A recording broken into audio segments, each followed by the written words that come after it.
Win streaks continue as we enter day 2 of Week 7. Let's see who can keep their mojo with our matches today. Team Liquid have some moxie they want to keep going. We'll see if FlyQuest can play spoiler in Game 1. Hello, everyone, and welcome to the LCS Countdown, where for 30 minutes we honor some of our pros and share some of the nuances of a split push until the timer reaches 0 and we jump into Champion Select. Hello, gentlemen. How you doing this fine Sunday morning? I'm doing well, Dash. I got every single prediction right yesterday. So you're riding a high right now, but that sets a bar for today. Mark, how about you? I'm feeling pretty good. I didn't get the 5-0, but we're still tied, and I'm pretty confident that Jat will go 0-5 today and just completely undo all the hard work from yesterday. I got bad news. I was going to say, I got bad news for you if he goes 0-5. But let's kick things off by looking at how the teams rank going into the day. Team Liquid holds on to first. FlyQuest and Optic Gaming are in fourth at 7-6, while Cloud9 and TSM share sixth place, just one game behind them. We'll see how much those positions change, though, with our schedule presented by Jersey Mike Subs. First up, FlyQuest hope to take down first-place Team Liquid with 100 Thieves challenging Golden Guardians later in the day. But before that, for Game 3, Freak, Wild Turtle, and JJ will be taking to the NALCS Lounge to bring you Echo Fox versus TSM on Riot Games 2. If you need a little help getting to the summer finals, the solution could be ordering a sub above at jerseymikes.com, where using the promo code JMNALCS enters you into a sweepstakes for a VIP trip to the Oracle Arena just a month away. Now, going into his matchup in Game 1, Kane says they aren't taking first place for granted. Thanks, guys. Kane said that Team Liquid is feeling great after locking in first place, but they are not about to underestimate any teams. They said in particular yesterday's early game left some room for improvement, so that's what they're going to focus on.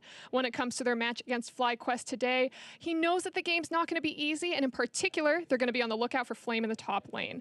Now, when it comes to the famous FlyQuest base races, he's pretty confident in Team Liquid's ability to have good wave control and keep their Nexus safe. Back to you guys. Not going to rest on their laurels as they've grabbed hold of first place, but in a split where we can't stop talking about parity, Team Liquid is knocking on the door of 10-4. That's a pretty solid record. Right, they had another comeback victory as well. There's a time when they fell behind and felt like all hope was gone, but now after putting a couple of these together in a row, they are showing a new dimension to them as they pick up these wins, and they keep shooting themselves in the foot a little bit, but the fact that they're able to come back is actually super impressive. Yeah, it's a 4-game winning streak now for them, having taken down the team that was tying them for first yesterday. And they're actually better in record at this point in the summer split than they were in spring. And if you remember, they are the spring split champions. So with all the topsy-turviness of the NLCS, Team Liquid's looking incredibly strong. To add on top of it, they were the team that stuck with 80 carries the whole time. Now, Funnel is nerfed. 80 carries are getting buffed next patch. So not only is Team Liquid in first, I feel like they get stronger from here on out. Yeah, without a doubt, they're sitting pretty in first, and things only look to get better for them as the days go on. Last week, though, we discussed how some of FlyQuest's wins came from these really close games, and yesterday, luck didn't seem to be on their side. Yeah, this is one of those games that they had been winning in the past, but they've been struggling a lot with how Keen has been performing. In that game, it wasn't obvious like he was whiffing ultimates, but when you saw his DPM numbers, it was lower than the Braum on his team. And when he is performing well, the team always seems to win. And then their losses, he's a complete non-factor, either dying all the time or in that game just not actually finding any even QW combos onto people to chunk them out. Yeah, and some of this is actually side-related or draft-related. He's undefeated on Zoe, 4-0, but actually 6-0 on blue side for FlyQuest and 1-6 on red side. Ooh. They are red side today, by the way. Oh, also against Team Liquid, which makes it a little more difficult. So it is about finding consistency. Really, I do feel like in that mid lane for Keen, he's mainly only found success on Zoe this split. He's had a good Galio game, a good Orianna game, but has looked underwhelming the majority of the time on those things. So I want to see what St. Fish's solution for that is come this next draft. Right, Mark, I know you think that Keen is very important to the success of this team. Of course, that doesn't mean that the other players, don't necessarily facilitate a win or a loss, but that revolving around that mid lane and his individual performance is key to victory for them. Yeah, I mean, oftentimes you just consider mid lane kind of the linchpin of the map, and so when he's not playing well, everything else starts to fall apart. And over the course of the split, different people have stepped up. Santorin was really hot at the beginning, and Flame seemed like he was struggling. Santorin's no longer kind of carrying some of these games, but Flame had a fantastic GP game yesterday, but they couldn't find the win because they just weren't getting that help from the Orianna in the mid. All right, well, when it comes to their loss yesterday, St. Vicious felt it was a wake-up call, rather, for the team. I was pretty confident going into this week, but we threw our game versus Optic yesterday, so we're a little bit tilted from that, but hopefully, we relearned from some of the mistakes, and we won't make those in the TL game, and we should be able to go in confident. Usually how I've been doing my coaching is I just make one or two people a project for the week, and then I work really hard on that individual person and try to make their role better in the team, and then we just kind of go over general mistakes. So it's not a specific thing. It's just making it little by little better with each piece. League is a game about tempo, and you can basically play chicken with people. If there's I feel like a lot of teams in NA don't understand tempo and who's going to be there faster, who's back in the 2v1 meta. It'd be these not base race situations, but who's going to back first. And I think a lot of our players played in that meta, and so we just kind of understand that where it's we're not going to back if you don't back. So. If we actually have the advantage in the speed, then we're just going to go for it. Playing a game of chicken, talking about tempo. But I also really like his comment on improvement and how he works with individuals more so than maybe taking a look at the team holistically and saying, hey, let me try and solve 27 problems at once. Right. I mean, a team is a group of individuals. Yes. So while you can say all of us need to communicate better, you can also just say hey, this guy's warding numbers are too low, or you're really struggling in these matchups, or with backing off when you don't have vision. Those are all individual things you can work on that do benefit the whole team. All right, well, with what these coaches have said in mind and our first matchup of the day, I want to get some win conditions on the board. First up, Jat, you get FlyQuest on red side. You said it's going to be difficult for them, but how do they do it? I had to become more elaborate than usual. So you get the full screen. The full screen. Trade OP picks. Their only one win was on red side, where they were able to pick Zoe and then pre-rework Aatrox, which was still effective. They did that by giving up a lot of the OP picks. So these are the targets that they try to get on red side with the first two picks they have. You can go with Zoe, Aatrox, Varus, or Braum. All those would be very good picks that normally they win with on blue side. That means you target ban instead of try and ban OPs. So I'm hoping they go for Malzahar, Morgana, and Rakan as just some target bans to try and weaken them down. So assuming those target bans, now I'm going to put you in the shoes of Team Liquid, Jat. What do you think Team Liquid's first priority is in that draft? Well, that's the thing. There's a chance that it's still Kindred, which would be great. I don't know if Team Liquid wants to play through Impact's Aatrox. I don't know if they'd want to play through Pobel through Zoe. They also have the chance of banning out a few of those things, which is why you're trying to just kind of shotgun. And as I said, 1-6 red side. Things are looking grim. Time to mix it up. Uphill battle, Mark. Jat has a very thorough plan for beating your team in Team Liquid, but what are your win conditions here? Win condition, don't do a TL level 1. No more of these Team Liquid level 1s where The 4-minute level 1. You're taking E level 1, trying to push it in and die. You're getting double flash blown, then getting killed. Just don't do any of that stuff. That's pretty simple. Yeah, unlike Jat, the team that I'm representing here is already the heavy favorite both in standings and on side. So I feel like I don't need to give too much advice to them. I think they'll figure it out. You got off with easy homework. I got the easy homework. Yeah, you got the easy homework last night. Now, before we go to break, we saw Optic Gaming continue their win streak off of back-to-back split push victories last week. And Azael wanted to share how those wins are more than just a top lane pick. Thank you very much, Stash. So yeah, I want to talk a little bit about split push, and we've all seen it. The Fiora running down the side lane, getting those solo kills, taking turrets, and hogging all the credit. But what about the other 4 members on the team? I want to shine a little bit of light on the trials and tribulations of the 4-man squad when it comes to the split push. So much of the success of that man in the side lane is down to these 4 members who are trying to maintain pressure on the map. If you sit back under your turrets, you're not going to be having any presence on the map. You're not going to be kind of buying time, and you're giving up too many objectives. And here in this game, we can see, Optic with the 4-man squad, they're out around Baron, they're maintaining vision, they're maintaining pressure, and this is just buying so much time for Dokla, so they don't fully commit to the fight, they don't get hard engaged on and get wiped, they're also out at Baron creating pressure, and that's giving Dokla the time to get advantages in the side lane, knock down a tier 2, and that's an example really of where it kind of did work out. And we do have a second replay where Dokla is not really in position. So again, the 4-man squad here is out on the map, and we can roll the play, and they do have, again, vision around Baron. They are creating pressure, but unfortunately, Dokla does not have the wave pushed up just yet. There is not enough pressure in that side lane. There are no easy objectives for him to take, so when this engage comes in, they're actually using their TP to a fight that is not being committed to, so this is really kind of a mistake on the side of Optic where the 4-man squad needs to wait for Dokla to be further up in that side lane before they are posturing forward. You want to make sure that when you are buying this time, when you are doing so well around that Baron, that your split pusher is in position to be taking objectives, to be really cashing in on that. And I think Optic did a great job overall in this weekend, but these are just a couple little highlights of some of the times they did it right, some of the times they did it wrong. Back to you, Dash.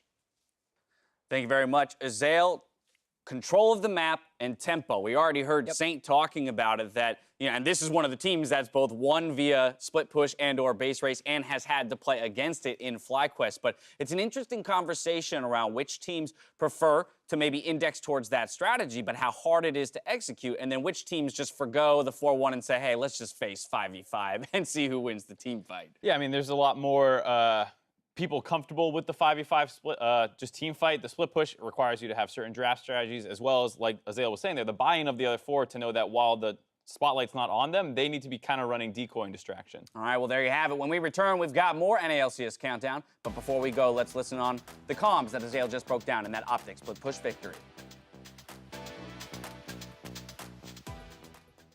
Great secret. Use the secret arrow. Nobody can know. You're not supposed to say it, bro. It was our secret. Yeah, nobody can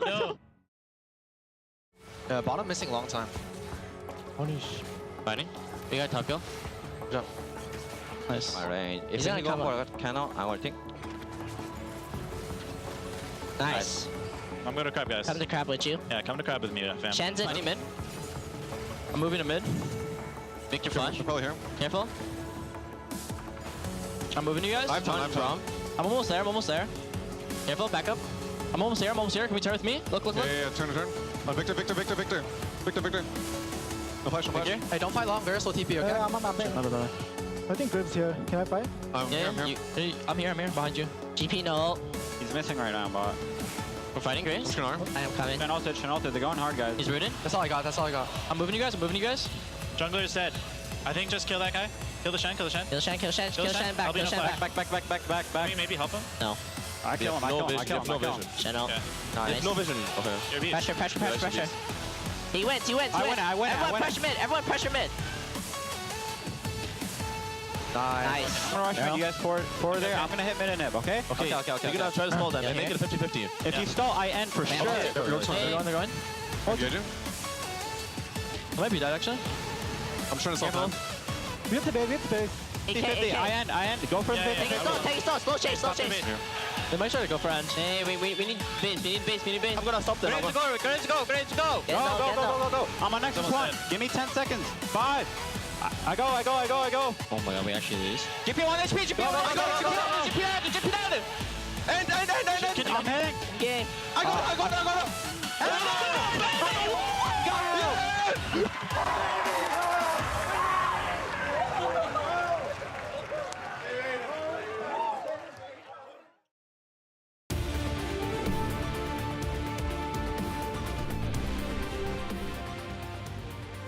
Welcome back to the NALCS Countdown. 12.5 minutes away from Champions Select.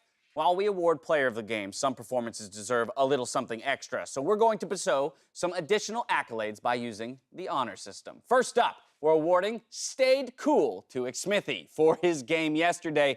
Not hitting level 2 until 4 minutes into the game. Disastrous level 1, but he pulls it back. Yeah, this was a tough one to watch. Anyone who's ever been in a game like this can sympathize with not getting a buff, dying. Your laners aren't helping you. They're losing their flashes. Either you flame your laners or your laners flame you and you're never making it back in the game. But because Xmithy and the entire team actually did stay cool, playing passively in lane, allowing him to catch up in experience, then he made some really huge plays in team fight. They knew they had late game. They kept it cool, and that's why they're able to win. Well, there you have it. Next up, Big. He's going to get great shot calling for his win or his role that he's played on Optic most recently. And he's a guy who the players have been hyping up a lot, but he in particular says a lot in the game. Let's just slow swap into right now. Okay, listen. Camille will be bot. We will pressure Baron again. We already have the mid hit him. If we don't die here, they have to come to us, okay? We're gonna push in. Camille will split. Don't die right now, Dokla. Just back up. Thank you. I got you, bro. You give me a back shoot, I give you heal. Thank you, baby. That was to us, the thank you. Dude. Thank you for saying For the honors. shot calling honor. It's Yeah. interesting though, right? Because I feel like this guy, to some degree, has flown under the radar in the public eye in terms of the value that he's added to this team. But the results, to some degree, speak for themselves, and the players of that org have also, talked him up in terms of the value that he provides from a shot calling perspective. Yep, we got to hear a little bit of it right there, but it is just so valuable. Even if everyone is probably going to come to the same conclusion, Right. to have it stated by someone so that everyone is guaranteed on the same page. And that is one of the many things you need to be able to win those close games that Optic has been able to close out. The third and final honor, GG Hart, goes to Jensen for picking up that zillion yesterday, foregoing the Orianna, taking a more supportive role in the team, and helping them achieve victory. Everyone has a different definition for GG Hart. Oftentimes, I just give it to the guy who probably carried, and I don't want to accidentally insult someone by being like, stayed cool when they were and they're like, playing. what is it? Is this like, does he think I... Yeah, great shot calling when he said nothing in chat, but like pinged a lot. Jensen, I think, actually did dominate this game on Zillion in also an unconventional way, so that's a good one. I mean, in actuality, is that the one that you give almost every time? Almost every time, yeah, because I don't want to low-key flame someone by accident. Right. That's just such a... We're trying to avoid conflict. I rarely give great shot calling because I feel like how can you, in a solo queue game, how can you really determine who's shot calling? Especially when you lose. Like, stayed cool and great shot calling in a loss is really hard to correct. You're just way too worried about that. Like, I just give GG if someone like hard carried the game. Otherwise, it's one of the other two. Like someone. I give stay cool a lot. Someone definitely lost lane probably in the game. Here's a question: on this desk, who gets what honors? I don't think I get stayed cool. You definitely don't get that one, Mark. Although, but then which one do you get? Because GG Hart doesn't scream Mark Z to me either. What's sad is am I low-key flaming if I give you guys shot calling? You just said that so was. you sarcastically give him stayed cool. I'll take great shot calling, and Jack gets GG Hart. All right, well, there you have it. That's going to do it for the honors. I did some brain exercises this morning, so I'm ready for our next segment. Time to hand it off for some Jat stats. Let's go. We got the song again. It's been a while. I wonder if they got a new jingle today. I brought my pen over for some reason. I'm gonna write. You're gonna write on. Whoa! Since when do we get balloons? This is crazy. What is the production value? Are those water balloons? Keep coming. No, those are mushroom. Oh, and a Timo mushroom. Okay. What a day. If I pop this, how loud Oh is my it gonna be on goodness. broadcast? Very loud. Here's a pen. Wait until you get one wrong. All right, this will be the. All right. Hit us with some Jat stats. Question 1. Do we have 3 Timo shrooms? I don't know where they're. Pass me Timo shrooms for this one. Okay. Anyway, who has the worst damage per minute as Orianna in NALCS history? And I got a multiple choice right here because Keen had one of those games yesterday that was of the top 5. These are the top 5 in a random order. So which one of these guys has the lowest damage per minute in an Orianna game all time? I feel like. In a single Orianna game. In a single game. Okay. Okay, so I don't remember a DeMonte game. I don't think it was high. I feel like Link had some games I remember where he was underperforming pretty heavily. You remember the Golden Glue game where he gets like the Quadra or whatever? But like I remember it was like a really, really poor Orianna game up until that point. I almost feel like it was that game. Do you want to go that? I'll go Link. You're gonna go Link. I'm gonna go Golden Glue because of his historically poor performance you feel like in the back when he was NALCS. on Even Team though Liquid, this split he's played phenomenally. Yeah. So I like your instincts, Mark, because we didn't actually reorder them. This is first first through. Oh my goodness! So Link actually pretty close together. But Keenan DeMonte incredibly close. I think I can't put my finger on it, but I think I remember a game where I was just like, what the heck did Link do? Maybe Team Liquid team was playing against him. Yeah, maybe so, that's right. He was just question skilling 2, E. That's it. CS 15 to 30 minutes. Which team has the best CSD between the 15 and 30-minute mark? I was pulling this a few different ways. Like, I was going to do total CS, but that was too influenced by game time. This split? So it's this split between 15 and 30 minutes. Who's first and second in CSD between 15 and 30? Just kind of throw out. It's got to be something like Team Liquid because they get themselves in holes and then they're able to come back. I'm thinking about or it's something like TSM because they are so passive and farm so much, and most of the time. No, because so Smithy actually has really high jungle CSD, which is something you probably a lot of people forget about. So I'm down with Team Liquid. I think Team Liquid is a good answer. I actually think the other one might be Optic. They farm. There's a lot of farming. I mean, you're looking at 100 Thieves, Optic, TL. So I'll give you a hint. It's not Optic. Optic has the most CS at 15 to 30, maybe but it's that's actually there could be an issue with CSD. Team Liquid's game length. though, right? They actually end games before Or 30 minutes. They have So there could be an 29.7 or issue something. there. It's the difference, them Yeah. versus the opponent. Oh, so it doesn't matter how long. All right, Okay, I'm gonna go Team Liquid then. All right, yeah, I'll do Team Liquid, and we need Team another Liquid's one. right. Do you have a second place? Let's go 100 Thieves. TSM. Close. C9.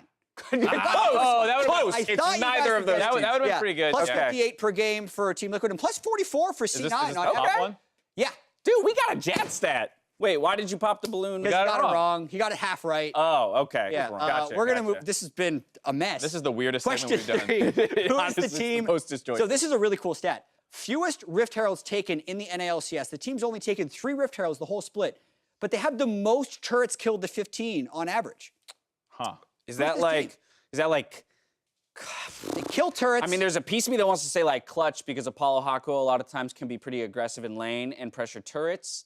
But I feel like as a team, they're not super aggressive around. So I'm just gonna go with some early game team that's actually pretty good, which would be the best 2 teams are C9 and CLG most likely. So Ooh, CLG is not a bad answer. yeah, so I'll go CLG. Ooh, I like that. But I'm gonna just to keep us spread and have a better shot. I'll go clutch. I like the CLG answer though. whenever there's a weird stat, it's either CLG or Echo Fox. Echo And Fox. it's Echo Fox. Really? They They're actually have- too busy killing turrets to take Rift Herald. God. They have a Gotcha. lot They're of fighting really so bad often. team stats. Like they have the lowest warding stats and really stuff like weird, that. but they They're- still Do you push happen to turrets. know the updated stat on Rift Herald like win rates? It's, Remember well, that? when we 'Cause checked yesterday, it was almost exactly 50%. Yeah, it was 31 and 30, I believe, Yeah. before the 5 games yesterday, which is just intriguing to me that it doesn't have as much of an outcome on the result of the game. But next up, our topic wheel, the Wheel of Misfortune. We've got just enough time to hit a couple of these. So I'm going to have you guys spin the wheel, and then I'll let you know what exactly you have to do for me. Is Jad up Somehow. first? Yeah, go for it, Jack. Alright, Go I'm gonna for roll. it. Yeah. You know. Woo-hoo! We're getting better at this. Yeah, I think One that's of us the last is. time I'm doing that. Well, one of us is getting better at This it. joke is getting old. Okay, Mission Impossible playoffs for Clutch Gaming. So we already know the last place team Dodged that, the bullet there. it is mathematically possible. So really what I want you to do is explain to me how they could complete this mission. How exactly, what do you need to see changed in the team that allows them to make the run to playoffs? Okay, so this team's strength has always been actually late game team fighting. They need to get the whole team aligned on that goal. I'd actually like to see them put Moon in instead of Lyra, since Lyra always likes to make aggressive plays. You keep Apollo and Hakuho on that strategy. I still think, even if it's not meta, you're putting Hakuho on playmakers. He actually hasn't adapted that well to some of the new support picks. They did go on long winning streaks at some point during the spring split. Hopefully they can get that again. And we talked to Solo yesterday. He's a cool guy. Just keep it up. All right. I'm bought in now. All right, well, Let's there go. it is. It's clearly Mission Possible tough. now. They're 4-9, All right, dude. spin If it. we have Spin it. time, if we have time, spin it again. Yeah, spin that again. All right, spin it again. Let's go, Mark. You're Got a up. quick one. There we go. That's spinning real fast. Now it's got to decelerate quickly as well. I'll Yeah. just grab it. There we go. Ooh, You hate to see that. So this is, I just want to know, what is that thing that happens in League of Legends where you're like, you hate the worst gut punch feeling when something happens in a game? There's 2 things that instantly spring to mind. I'm not sure which one I hate more. One is just like a missed cannon creep for no reason. Watching is painful. Player alone in lane misses cannon. Yeah, that feels bad. It's hard to watch. Fail flashes over walls is also a really just sad one. Especially saddest- because then it usually results No in one asked death you. to follow. I'm telling you anyway. A missed Malphite ultimate. The sound doesn't even play. He just. Oh, you don't get the slides. boom. He's just there. Yeah. Yeah, and he's just like, now I'm in a new location. Anyway, while the fans came up short yesterday, we found some bright-eyed youngins to throw their own predictions against Mark and Jat. Take a look. TL versus Blackwist. I think TL are gonna win just because, you know, historically they came first last split, and right now they're having a pretty strong showing so far, so that's why I think they're gonna win. I think C9 will win against CLG because I think they're just looking more cleaner in the recent weeks, and I think Blabber's gonna 1v9. I think Echo Fox versus TSM. TSM, I want to go on the TSM side because I feel like this past few weeks, whenever they lost, we lost. So I'm kind of hoping the opposite to happen, where like they win and we win, or we win and they win. So I want to root for TSM. For GGS versus 100 Thieves, I think GGS is gonna win because I want definitely to win. Clutch against Optic. I feel like Optic will win because, you know, they've been on the upswing. They're on a pretty good winning streak right now, and Clutch, recently dropped their head coach. There's a lot of inner workings going on that I don't understand, but doesn't seem like it's going well for them. So I think Optic will win. All right, a couple spicy picks from the pros because the two of you are in perfect agreement These are here two very on the day. surprising- Also tied in the overall standings. I was very close to taking TSM. Yeah, we both talked about that one a lot. I feel like I'm a little addicted to picking TSM, so I had to like break out of that. Right. Just because. To me, it was one of those things where they looked very good punching reactive playstyle yesterday. Echo Fox plays really aggressive and hasn't been clean, so you want to take them, but it's just too much for me. All right, well, there you have all three, though, predicted Team Liquid across the board for Game 1. It's time to get into that game, so we're going to head to the Battle Arena.